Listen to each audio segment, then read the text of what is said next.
Hello, I'm Tom Hucker, and I'm honored to serve as the president of the Montgomery County Council for the next year.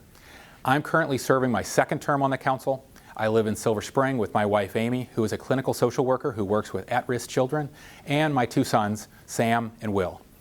I chair the council's Transportation and Environment Committee, and I serve on our Public Safety Committee.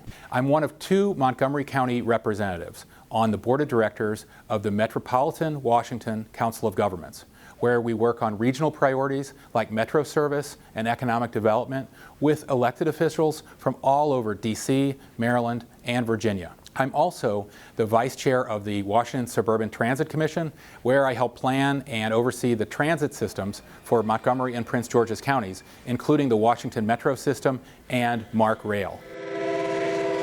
I've spent my whole career helping people make the government more responsive and effective through a variety of roles. I worked as a community organizer and environmental advocate for a long time, and a nonprofit executive, and then I was elected to the Maryland General Assembly, where I represented Silver Spring and Tacoma Park for 8 years.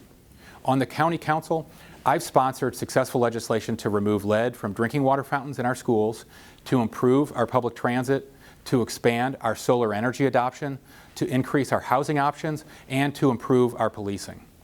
For most of this year, we've been reeling from the COVID pandemic and the recession that it has caused. But the council has stepped up by appropriating hundreds of millions of dollars for emergency food relief, rental assistance, and small business grants. We will spend the next year recovering from the pandemic, and will continue to focus on our ambitious goals to expand our housing options and to respond to climate change. Please contact me at tom.hucker@montgomerycountymd.gov or 240-777-7960, where you can keep up with committee meetings and events by following me on Facebook and Twitter as well. Stay in touch.